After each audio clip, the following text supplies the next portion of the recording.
Philipp, thank you for staying on stage with us. Yes. And I gotta say, I'm super hyped for this moment. I would like to shift gears now. I would like to turn away from global strategy and turn to something more personal. Yeah. Because long before becoming the CEO of Nestlé, you were also part of the Gallen Symposium. Not as an executive, but as a student, as part of the International Student Committee, helping to build and run this platform. And a couple of months ago, I was actually going through some old pictures from your time, and it was super easy to spot Philipp. So let's have a look at them. They'll be popping there. Philipp, can you believe these pictures were taken 28 years ago? 28 years. Yeah, I can believe if I believe that, yeah. Well, I think this moment deserves already a huge applause, so please.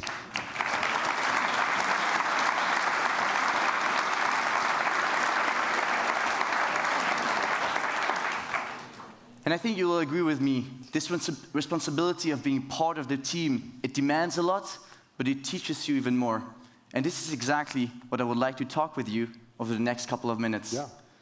So when you're looking at these pictures, at these moments, what is the very first memory that comes to your mind from your time organizing this event as a student? Look, first of all, what's amazing coming back here after so many years, having been in your shoes as well, it's a moment of pride. This is amazing that a symposium like this works and functions and is as professionally organized as it is, just done by students, and obviously all of our support and financially. But you guys put this together, and it's an immense sense of pride, and a really huge applause to you guys. Thank you.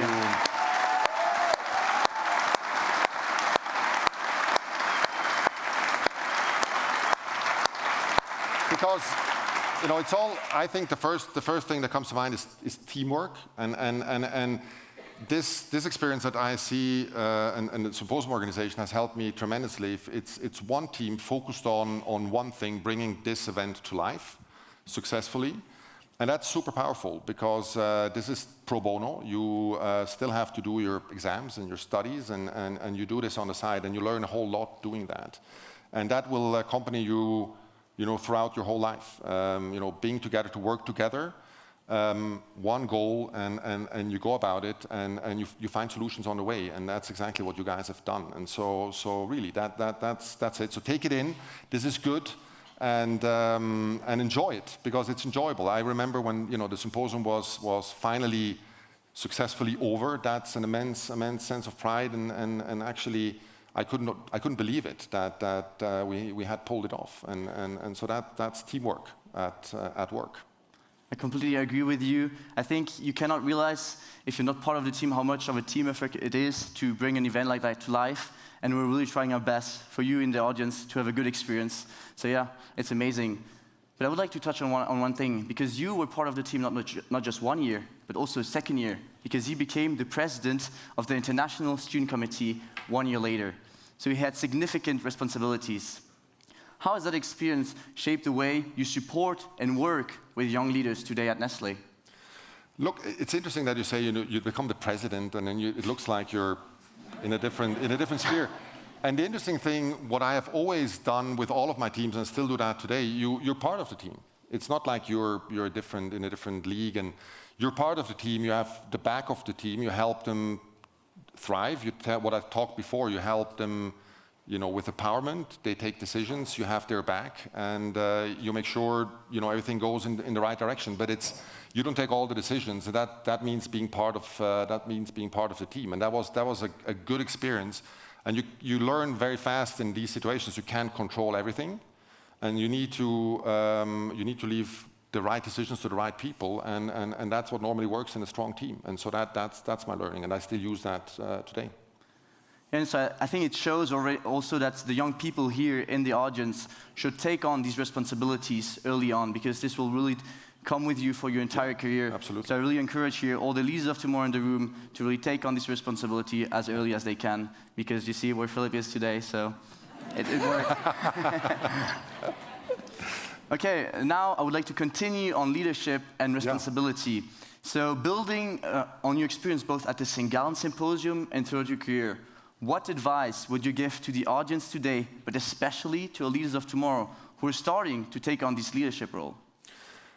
Look, for many years, I use the same ones, which has brought me far. And I think for all of young and older leaders, I think it's good advice. So one is stay curious. Being curious means lifelong learning. Just keep on learning, and ask questions, and also that implies to admit when you don't know. And just keep on learning. So this curiosity is important, because if you stop being curious, then you will not innovate, and you will basically not go forward. So that's the first. So be curious. The other one is stay humble is important. I think, in my view, sometimes it goes back to the same thing. You become president, you become CEO or something, and you think you're something very different. When I was always very well advised to sort of you stay the same person as you always were. So that guy over there is the same guy that stands here now as a person, and that's important, because if you don't do that, you'll become unnatural. You'll be playing theater, and you will be, I believe, unsuccessful, because you cannot be yourself whenever you are. So be yourself. So that's part with being humble, I think. And the third one, and Amy said it, you need to stay hungry as well. And I think staying hungry is you need to be competitive, and we need to want to win.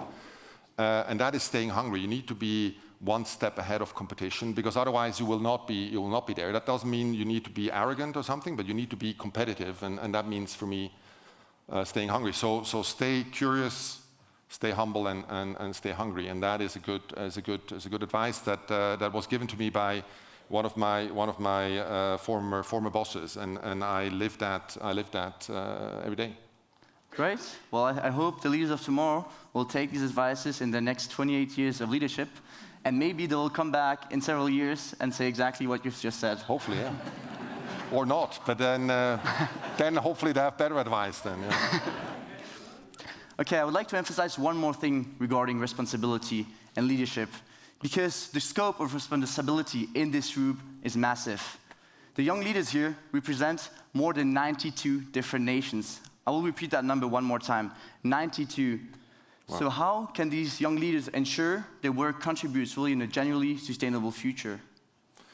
Yeah, look, for all the young leaders in here, first and foremost, thanks for participating and being here, because 92 nations is amazing. And a lot of people here, myself included, have a hard time to put 92 nations on a list. So that's amazing.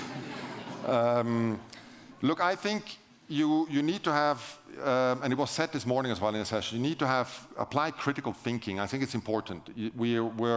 That's why we get an education.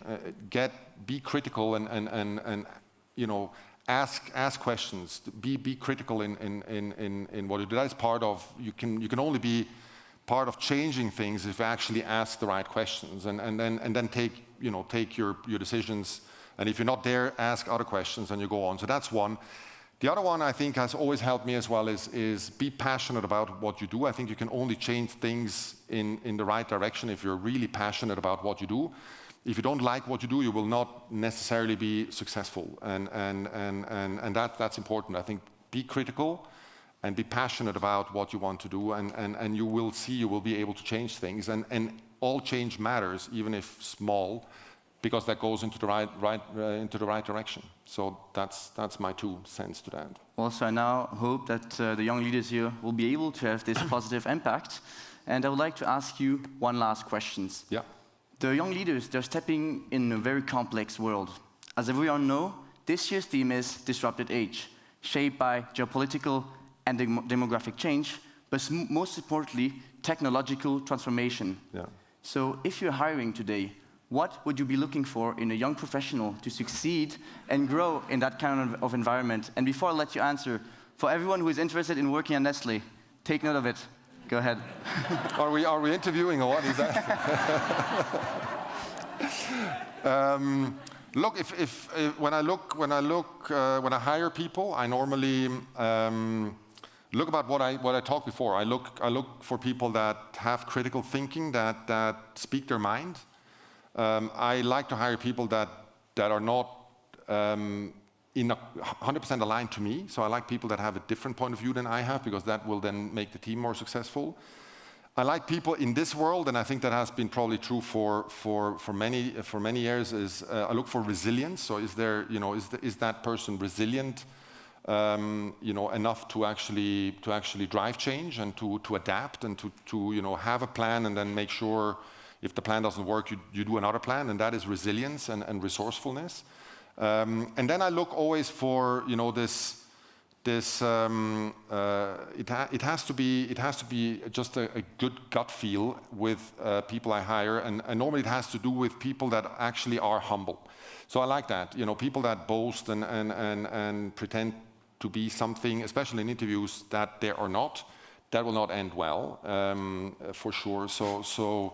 But I would say that be critical again, critical thinking, have an opinion, even if that is not 100% aligned with what I have in mind.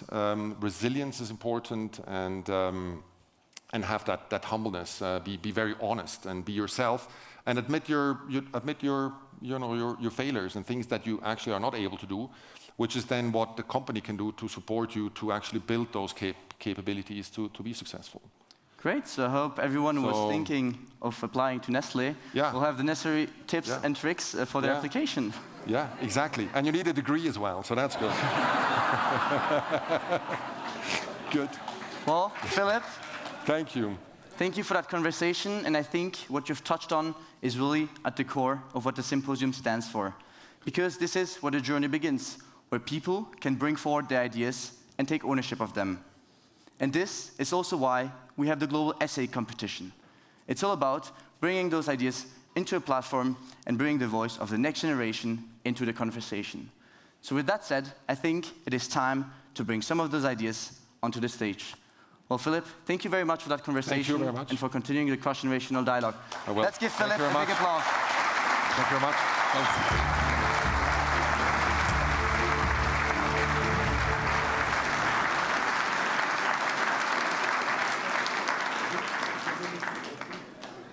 As we're now transitioning into the award ceremony, it's worth remembering that moments like these don't happen on their own.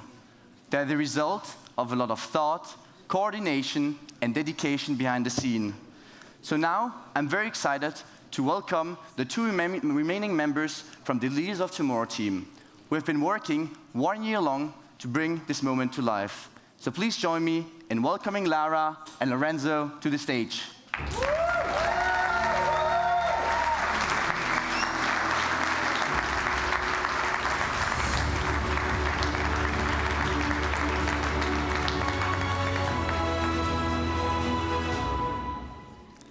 Now, the team that brought the Leaders of Tomorrow here to St. Gallen is finally complete. But who are the Leaders of Tomorrow? Matteo, that's a really good question. The Leaders of Tomorrow are, as I used to pitch it on my travels, they're the young people brave enough to challenge, sorry to say it like this, the old people who are in charge today. They're wearing yellow badges, so you can spot them easily in the crowd. They represent a younger side of the Symposium, a group of around 200 participants brought together to different paths, but with a shared mindset. One half of the Leaders of Tomorrow has been selected through our global essay competition. Each year, we receive around 1,000 submissions. 1,000 submissions from outstanding young talents across the world. Look around, that's double the size of this audience. These essays are carefully reviewed by our academic jury and award jury, who select the 100 most compelling contributions. And these top 100 are then invited here to the St. Gallen Symposium. And today, you will have the opportunity to actively engage and challenge our 3 finalists as they present their ideas here on the main stage, and ultimately find out who will be named the winner of this year's Global Essay Competition. The other half of the Leaders of Tomorrow cohort is selected to the knowledge pool by our community. It brings innovative entrepreneurs, young engaged politicians, and socially responsible leaders who are already contributing to change in their respective fields. These individuals approach systematic challenge not as a constraint, but as opportunities to rethink and innovate. They come from diverse regions, disciplines, and background, yet share a common mindset. A drive to question the status quo and actively shape the future. But next to all of this, the selection, the organization, and the moment you see right now on stage, there's also a year of work, shared experiences, and many small stories that maybe should be told over a drink instead of being spilled out here on the main stage. So, just approach us throughout the symposium if you want to hear some of them. For me, for example, it started with the preparation. Practicing our pitches over and over and over and over again, with friends, mirrors, whoever was forced by us to listen for a brief moment, making sure we were ready to represent the symposium across the globe, and that even in our sleep. And then there were the quieter moments, like sitting together on a Sunday just after the submission deadline and carefully going through nearly 1,000 essays. So, if you do the math, a very long Sunday. Trying to stay focused, paying attention to small details, and realizing just how many inspiring ideas are out there. And finally, the part that brought everything together, organizing the journeys, booking flights, dealing with last-minute changes, being on the phone constantly, all to make sure that every single one of you made it here safely. But we were not alone in making this happen, and we would like to take a moment to thank those who made this possible. First of all, to our 200 leaders of tomorrow here today. Thank you for traveling from all over the world, for the thought, effort, and care you put into your essays, and for already sharing such great moments with us, whether it was on Monday, during our trip to Zurich, or yesterday, at the Leaders of Tomorrow Day. Thank you so much.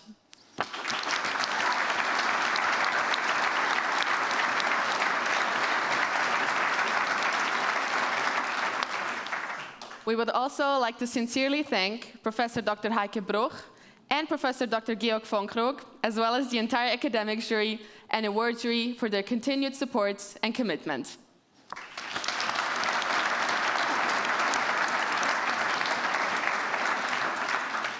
However, before Lara and I move on with the ceremony, we want to thank you, Matéo, for setting the stage so brilliantly with Philipp.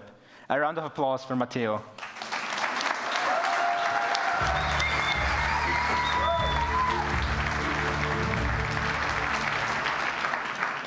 Ladies and gentlemen, now it's time to begin with the reason why we're here in the Ayala on this special Wednesday afternoon.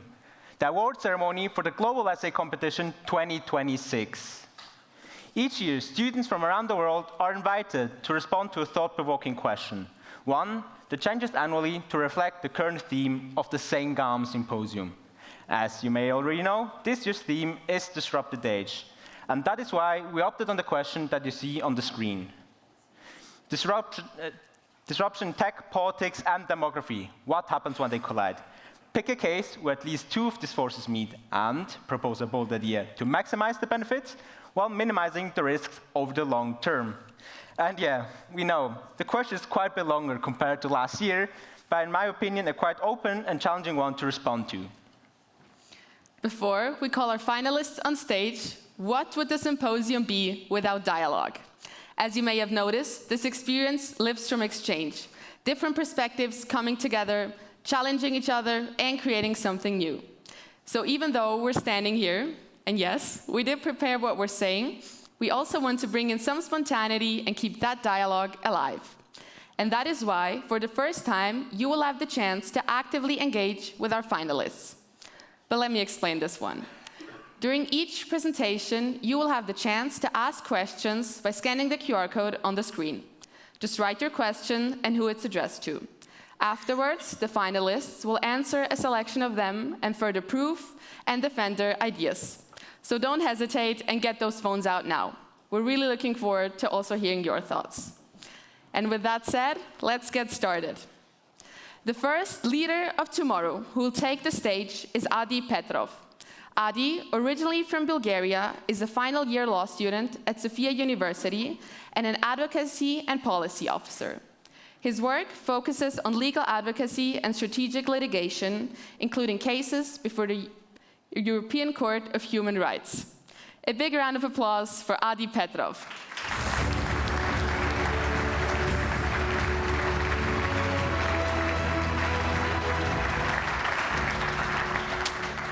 Adi, you now have 3 minutes to present your idea to the audience. Thank you. I would like to start first by inviting you all into a quick exercise, and for the spirit of transparency, I will also be doing it with you. So if you can please raise your hand if you woke up today and before getting out of bed, you checked your phone. Okay, that's a lot of hands. Okay, so raise your hand, please, if you've ever said just one more and then continued scrolling way longer than you planned. Okay, me too. And one last one, just in case. Can you please raise your hand if deep focus feels harder to hold than it did before? Okay, interesting. So what we just outlined with all of these hands has a name and it has an architect. The name is engagement maximizing design. The architect is an industry that discovered the most valuable resource on Earth, attention. On one side sits a human brain. On the other, platforms that are rebuilt every day around a single goal. Your attention, all of the time. That contest was never equal. And a 2024 research proved it by showing that 97% of European platforms were designed specifically with different features that would override a user's own intentions. The slot machine is gone from the casino now. It left. It now lives in your pockets. You pull down to refresh. There's no natural stopping point, no exit inside. This became the default experience for billions of people before anyone even had the question of whether they want it or not. The cost falls differently across a life. For young people, this is the environment in which they learn who they are, with a stream of feedback, performance, comparison, before they even have a stable sense of self. Older people find connection that responds but never listens. And where public spaces were never built, the platform was not a replacement. It was the town hall, and it always has been. The architecture was a choice. I think also what we do is choice as well. And 3 things would do that through what I called a healthy brain standard. First, if a platform is large enough to shape how millions of people think and feel, it should have to prove that it's not causing any harm. The same standard we apply to medicines, for example. We test the high-risk features, and if measurable damage is available, it cannot ship to users by default. Second, a levy on the revenue platforms earn by keeping people past the point of any genuine benefit. The money goes back into parks, youth clubs, community spaces, where people can actually be together physically. And third, no one has the right to harm your body, and I think the same should be applied for your mind. A society that cannot protect attention, cannot protect judgment, care, or democracy. The mind is not a marketplace. Thank you.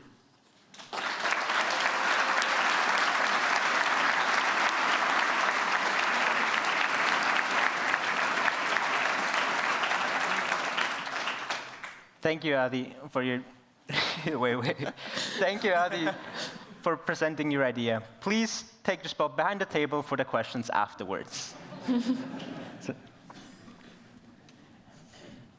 So now the second person that we want to welcome on stage is Marwa Katir. She's from the United States, and she is a PhD student in the strategy unit of Harvard Business School, where she studies the intersection of geopolitics and corporate behavior. Specifically, how businesses respond to political risk and what that means for democratic institutions. So now, please welcome to the stage, Marwa Katir.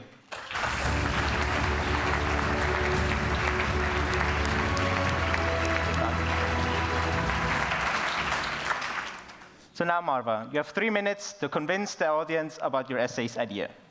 Thank you. Benedict Anderson described the nation as an imagined community. So in other words, I probably would never meet you, but we can imagine ourselves to be a part of the same identity.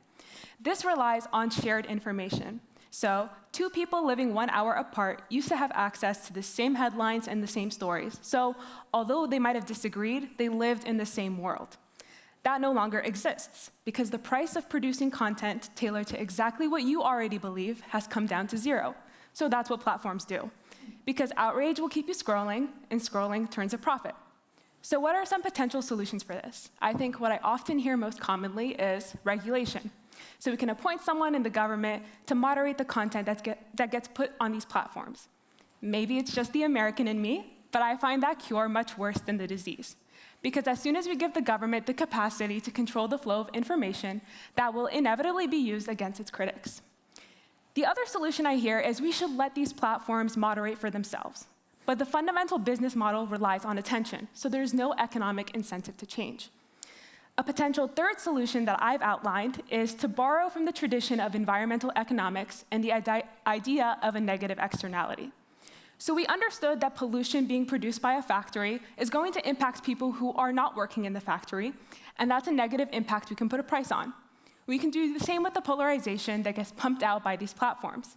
So we can use independent researchers from universities, local community members, to determine whether the use of a platform in a given region is causing mistrust, increased hostility, and then if it is, we can put a price on that.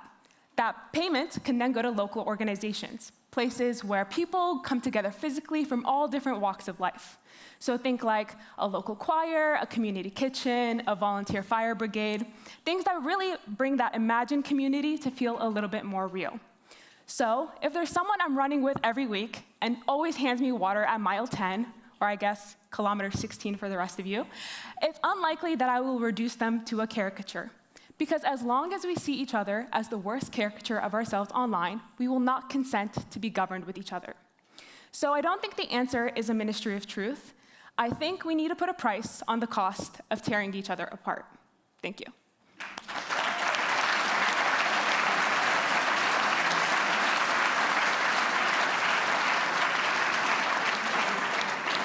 Thank you, Marva, for sharing your thoughts and explaining the idea to the audience. Could I kindly ask you to join Adi behind the table? And now, for our final presentation, we will welcome Muhammad Faiz Krishnadi to the stage.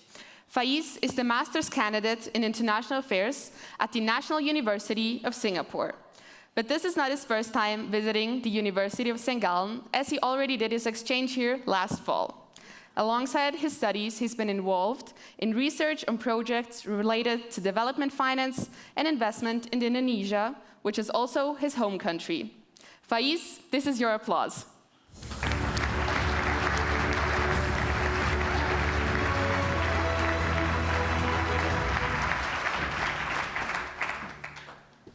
The stage is now yours. Ladies and gentlemen, when someone steps back from work to raise a child, look after an elderly parent, or support a disabled family member, something predictable happens. They lose income, they lose career momentum, and often they lose retirement security they spend years building. Society depends on care, but the person providing it pays the price. Most fertility debates ask, how do we convince people to have more children? But I want to ask the different questions. Why has caring for someone become such a risky economic choice? Governments usually answer this with a cash bonus or the so-called pro-family campaign. But a one-time payment does not recover years of lost pension contributions. Not to mention that many support programs come with a hidden cost. State starts to asking questions it has no business to ask. Ladies and gentlemen, care should build a long-term security. When someone provides verified care, they should earn pension-style credits, and individual credits that belong to the caregiver, not the spouse, not to the employer, and not even to the household. Credits that survive job loss, divorce, old age, and even informal work. The point is not to pressure anyone into care, but it's much simpler than that. So if you choose to provide care, that choice should not punish you for the rest of your life. We talk about care like it is a private act of love, and it is, but it is also something more. Care is social infrastructure. We insure roads, we insure banks, we build pension systems because society depends on continuous economic participation. But we still treat the people who raise the next generation as if their contribution is invisible. We build labor markets that penalize care and welfare systems that demand surveillance as the price of support. And then we wonder why the trust erodes, births are delayed, and the social contract comes apart. So the question is no longer whether we can afford to recognize care, but whether we can afford to pretending that we don't. Thank you.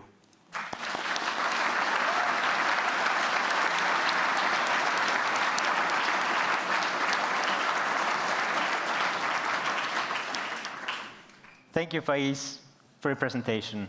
Please take the last spot behind the table.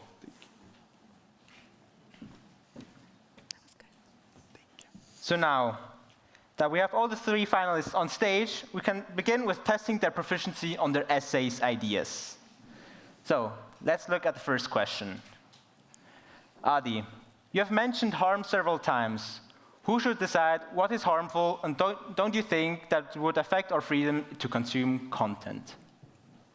Thank you so much. I think that's a very relevant question to the essence of the essay. So for the first question about who should decide what is harmful, I think it should be a really holistic process when it's not just one person or one entity, but it should be multiple different people with so many different expertises working together. So I think it should really involve, for example, neuroscientists, psychologists, psychiatrists. It should involve teachers and youth workers and social workers who have already observed through the people that they care for how attention maximizing has affected all of those groups of people that are the most vulnerable, so young people, old people, people from more vulnerable remote communities. And I think that would be great if it's somehow integrated into a big independent supervisory body, for example, like some of the international organizations that govern, for example, our safety standards, our health standards, or they become part of those organizations through specific commissions or working groups. And for the second one, about whether it would affect our freedom to consume content, I would say it's quite the opposite, because I think it would give us the freedom to choose when and how and what type of content we want to consume. So it's no longer generated for us according to what the algorithm thinks that we want. But for example, if we have an algorithm, if you open your phone and I open my phone and everyone opens their phone, we would have 200 different things and everyone would have their own separate algorithm. And that would be way more restrictive than if content comes organically, or if we specifically, with intention, decide what we want to follow, what we want to track, and what we want to experience.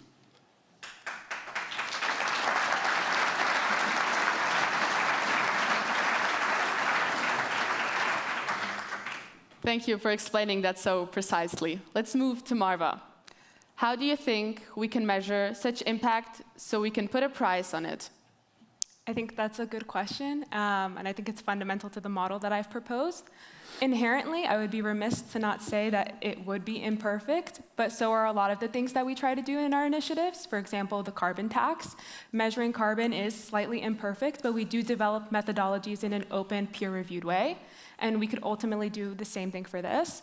So in terms of the specific methodology that I would use, I don't have one. I think the point is for us to come together and try to decide what that might look like, as it might differ across different communities. I can imagine from my hometown of Woodbridge, Virginia, it might look a little different than St. Gallen, Switzerland.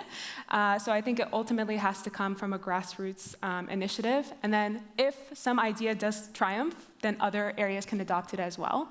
But I think the point of the matter is not so much the exact price or the exact number, but essentially just to hold platforms accountable and to create funds for spaces where people can come together.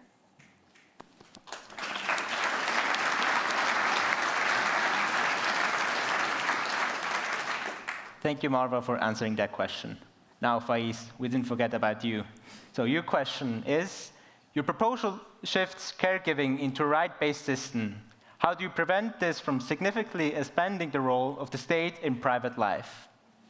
Okay, thank you for the question. So this is actually a good question because I don't really have the time to mention about my proposed solution.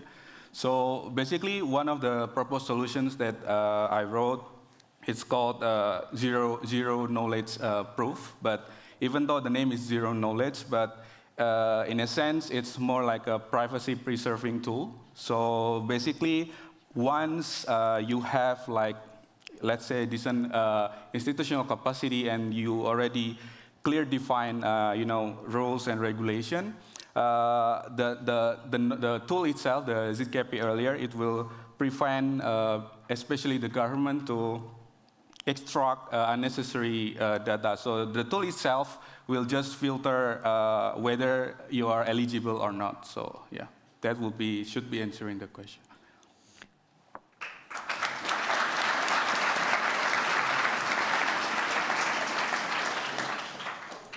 Thank you, Faiz. We'll now go back to Adi and do another round. How can we as leaders of tomorrow tackle this doom scrolling or dark patterns, and what can be done about it?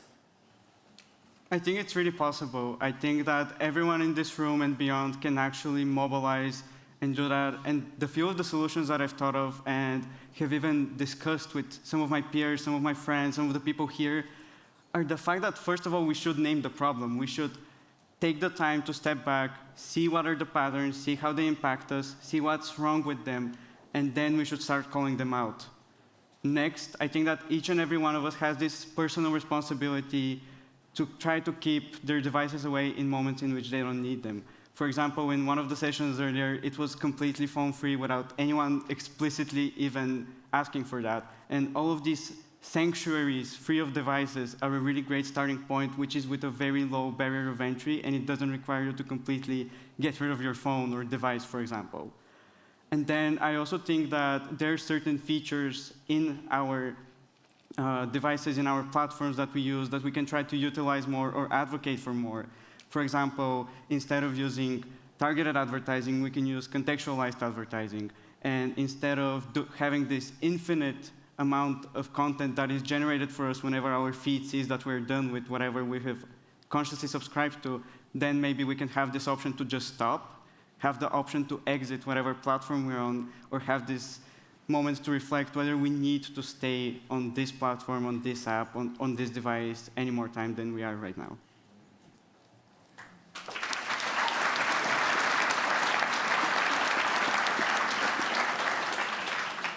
Thank you, Adi, again.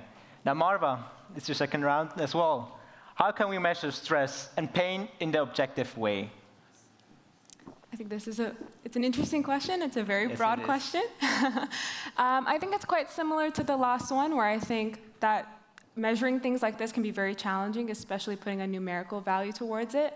So I think it takes a community-based approach to decide how that would be done. I think specifically in the context of political polarization that I've mentioned, one way to deal with the stress and pain, perhaps, and then get a better understanding of where it's highest, is really seeing how people interact with one another. I think it's very common in the spaces that I've occupied as you kind of move in the university level and get into more elite spaces. It's very easy to paint a caricature of all the other people in the room with you. I would say the best way to move away from the stress and the pain is to try to see people as people and ultimately remember that everyone has bounded rationality.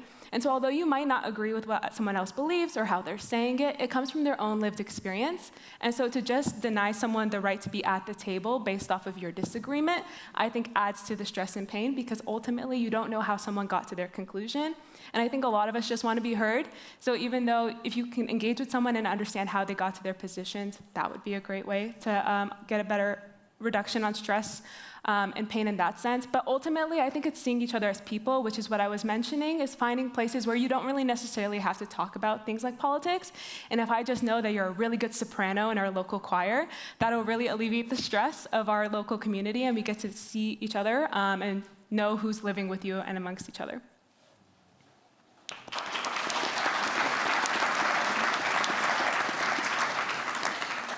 Thank you, Marva. We're now slowly coming towards the end of our Q&A and have one last question for Faiz. How should we fund these pension contributions for careers, especially in a constant context of eroding tax-based payrolls? Okay, this is actually the questions that I haven't really thought of, but this is the, but here's the basic of the solution. So So basically, the shifting suggestion that I'm proposing is not creating entire new budget. Like you're not just coming to the parliament, okay, we're proposing this bill, please provide this budget and so on and so forth. But it's more like, let's redefine, the current caregiving policy, especially the pension style. Like, are they really benefit like to the individual on the ground? Because as probably the audience here might more familiar than me, like how, for example, if you're a man, especially if you're taking care of your parent, for example, because they're already retired and there is no other person who will take care of him, and you cannot just afford to pay, a new employee to come to your house and take care of your dad. And that decision alone, I mean, is not really defined like in many countries. Yeah. So first, from the existing policy, basically we try to redefine, and if it's first of all, it's also context specific, and whether the country has the predefined basically eligibility to implement this plan. So first, I like to say there are like 3 predefined conditions to implement this solution. First of all is the country has to be, trusted legal and institutional capacity. And the second one, the country has to be have a decent administrative capacity. So, I mean, if the official is corrupt, then there's no point of this solution. So, I think, yeah. So, I think that there shouldn't be an issue with this, the current taxation and that the worriness about, creating new budget constraint and many others. Because basically, the solution is to redefine and to shift the current policy towards this proposed solution. Yeah, that's.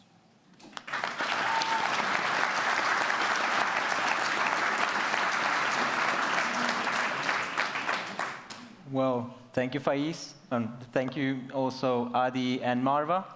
So now, this is all well and good, but time is running out, and we still do not know who has won this year's competition.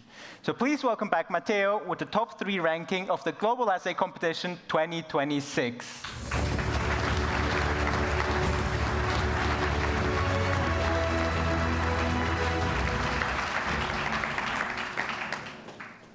Thank you, Matteo, for the envelopes. Are you ready to start with the 3rd place? Well, you're asking if I'm ready, but I think the real question here is, are you ready here in the audience? Yeah! Well, then let's announce the 3rd place. The 3rd place goes to Adi Petrov. Congratulations. Congrats, Adi.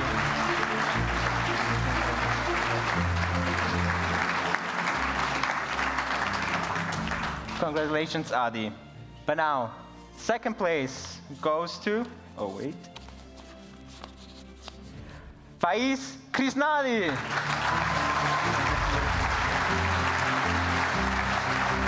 Congrats.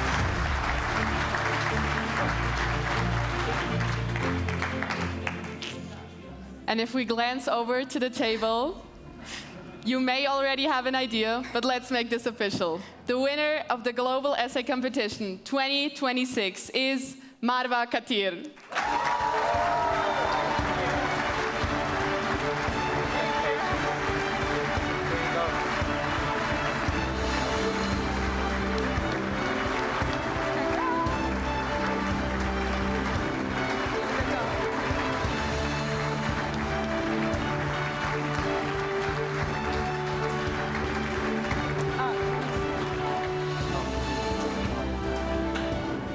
In the middle.